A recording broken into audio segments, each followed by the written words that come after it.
அரசே, இவர்தான் புலவர் கவியரசு பாண்டிய நாட்டிலிருந்து வந்திருக்கிறார். வணக்கம் மன்னா. அண்ணலே, தங்கள் வருகை பெற நான் என்ன தவம் செய்தேன்? நீண்ட காலமாக தங்களை காண துடித்துவிட்ட என் கண்கள் புண்ணியம் பெற்றன, புதுவாழ்வு கண்டன. தங்கள் வருகையால் செம்பகவள நாட்டின் வரலாறு வற்றாத பாலாறாகிவிட்டது. என் காலம் பொற்காலமாகிவிட்டது. மன்னா, மற்றற்ற மகிழ்ச்சி. உங்களை இதற்கு முன் காணவில்லை என்றாலும் கண்டவர்களால் சொல்ல கேட்டதுண்டு. உங்களை காணாமலே கருத்தால் கவர்ந்தவன் நான். பாண்டிய அவையிலே நான் உரையாடும் போதெல்லாம் உன் குறையாத புகழை கேட்டு ஆனந்தம் அடைந்தேன். வார்த்தைகளை எல்லாம் அங்கு கேட்டேன், வடிவத்தை இங்கு கண்டேன். வண்டமிழால் என் திசையும் பாடி வரும் பாவலரே, தங்கள் வருகை என் பெருமை. வாருங்கள், இப்படி அமருங்கள். செம்பகவள நாட்டின் காவலா, வரம்பில்லா புகழ் கயிற்றால் என்னை வளைத்துக் கொண்டாய்.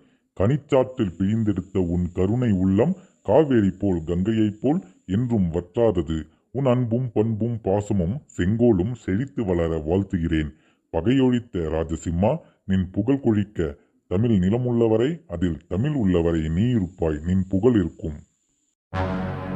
அண்ணலே, தாங்கள் அடியெடுத்து வைக்கின்ற இடமெல்லாம் அமிர்தம், தங்கும் இடமெல்லாம் தமிழ் மாறி பொழியும். தங்கள் பாதம் பட்ட இடம் எங்கள் சந்ததிகள் முத்தமிடும் மணிமகுடம்.